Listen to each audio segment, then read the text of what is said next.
Hi, for those of you who don't know me, my name is Debbie Hardwick. I'm with videographer Lindsay Rogers, a part of the Stewardship Committee. As part of the Stewardship campaign this year, Living Courageously, we've had some of our youth interview Westminster Presbyterian members with some questions for reflection on what stewardship and giving to the church means to them. We'd like to thank the youth, Nelson Rogers, Colin Rogers, and Mary Baker, for doing the interviews for us, and for the WPC members for their thoughtful reflections. Love and peace to all. Take care.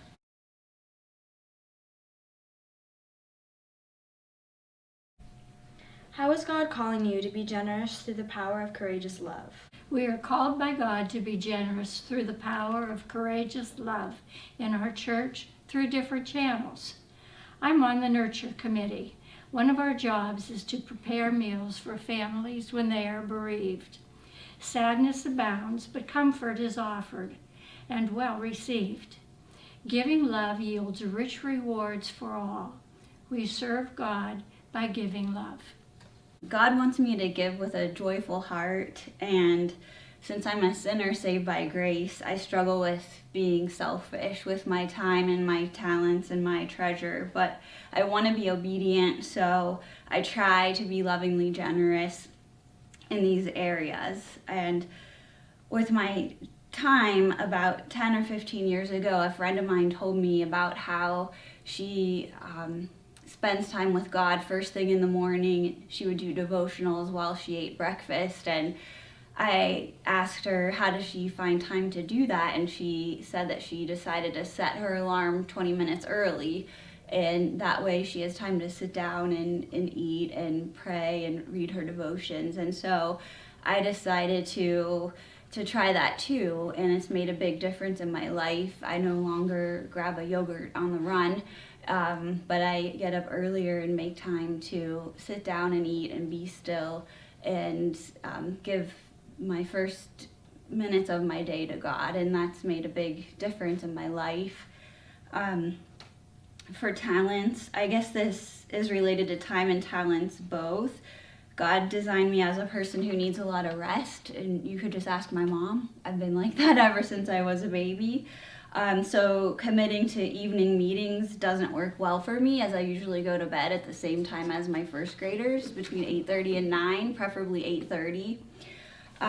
So I felt a lot of guilt about not being able to physically or mentally or emotionally commit to being a deacon or being on a committee and having, 2 weekday meetings a month. It's just too much for me. So I've had to ask myself, what can I do to give of my talents and be a team player here? And I can stand up in front of the congregation and be a lay leader or help with the children's message. I can think about these discussion questions and stay after church and record this video. I can prepare for a senior high lesson and facilitate a senior high youth group class. I can work on a project at home and bring it into church when a committee needs it. So I see myself as fairly ordinary without any special talents. However, joyfully giving of my time began when I started to focus on what I can do, as opposed to what I can't do. And as far as being generous with my treasure, about the same time God was nudging me to spend my morning time with Him, He was also calling me to tithe my salary. And with all of the financial commitments that my husband and I had already had, that wasn't an easy thing to do right away, but God was calling me to do that. And so Matt and I discussed an amount that we felt comfortable with, and we started committing to a yearly offering, and it took over 10 years, but this year is the first year that I have been tithing my salary, and I just felt convicted to give that 10% back to God, and my husband supported me on that, and that all started when God planted a seed in my mind and heart that everything that I have comes from Him, and I wanted to give back and be obedient. So I guess God calls me to be generous through courageous love with my time and talents and treasure. Giving courageously out of love. What does that mean to us? I think for me, it means sometimes stepping out of my comfort zone a little bit. And over the years, we've had a chance to go on mission trips. And being on mission trips and getting to talk to people and show God's love has not always been easy, especially when you're traveling to places like Haiti and Farad, Mexico.